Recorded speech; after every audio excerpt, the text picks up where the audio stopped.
Welcome! In this video I'll be making a mold out of this housing of some sort. Step 1. Find the right size box. Step 2. Put the pattern into the box. Step 3. Apply a thin layer of baby powder to prevent the sand from sticking to the pattern or to the board below. Step 4. Fill the bucket with sand. In this case, it's the machine with an Archimedes screw that mixes the sand and the resin, and depending on the type of the catalyst and the temperature, it has a different setting time. Step 5. Fill the box with sand. Be careful not to move the pattern. Spread the sand nice and even and move on to the step 5. Ram the sand. Pay special attention to the corners and specific features of the pattern. Everything has to be covered in sand and compacted. Repeat as many times as necessary. 6. Apply a thin layer of baby powder to prevent it from sticking to the flat rammer, which is step 7. Make sure it's nicely compact. You do not want the sand mold to give in to the liquid metal. Step 8. Scrape the extra sand from the top and put it in a bucket. You can reuse the sand or give it to one of your colleagues if it's already starting to set and ruin their project. Thank you.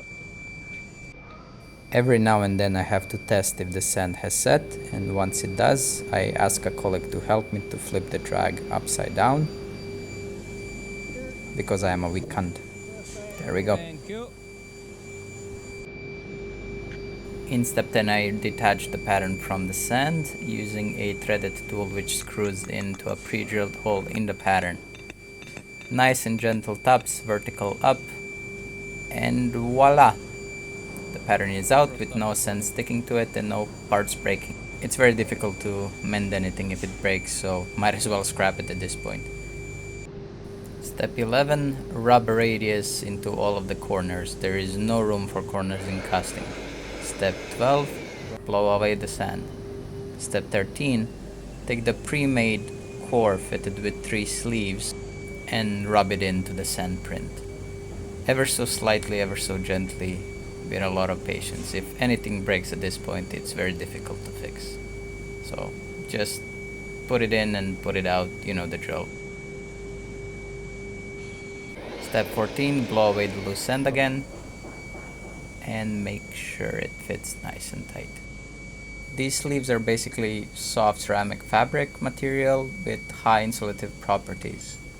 And in this case, one of them will act as a down pin. A liquid metal will be poured down it. In step 15, I fit the core one last time, and in step 16, I cover the sleeves with plugs. Any particles in the mold will ruin it. Step 17, find the box for the top.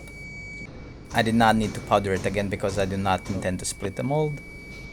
Step 18, fill the top with sand, as many times as necessary. Spread it everywhere, nice and even, once again paying attention to corners and in between the sleeves. Step 19, ram it once again, paying particular attention in between the sleeves, around the sleeves, and in the corners. You do not want the pressure of the metal to ruin the casting.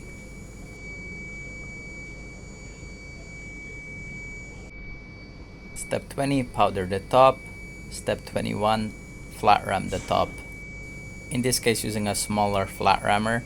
And one thing I've learned in Foundry, that each job has its own tool, so this one is easier to use than the big one. I always make mistakes and my colleagues are proud of me. I was often called a jammy bastard because despite my mistakes I never got any sand down the sleeves and ruined the casting.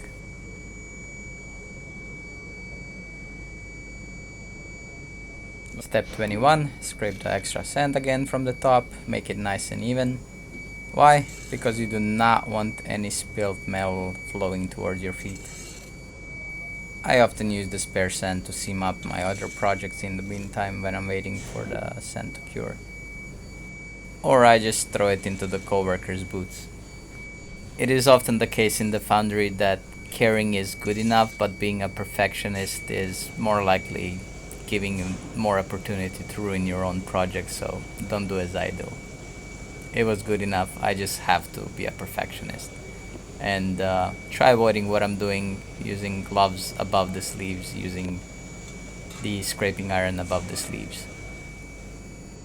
Any sand falling down is a pain in the ass to take out.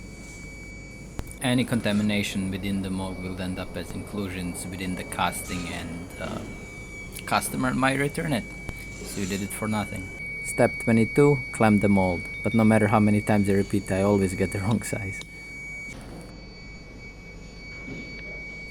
As I said, a tool for a job. A nice shim makes a nice fit. Clamping is very important. You do not want the mold to open while you're pouring liquid metal into it. Not a pleasant scenario.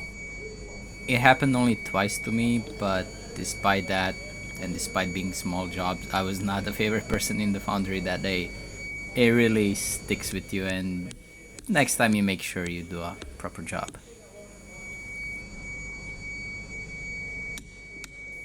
But regardless, I still make a million mistakes. I'm an idiot, what can I tell you? But that's it. The mold is clamped, and the next thing to do is to park it where it's gonna be poured. I'll make some more videos about the Foundry. In the meantime, like, comment and subscribe.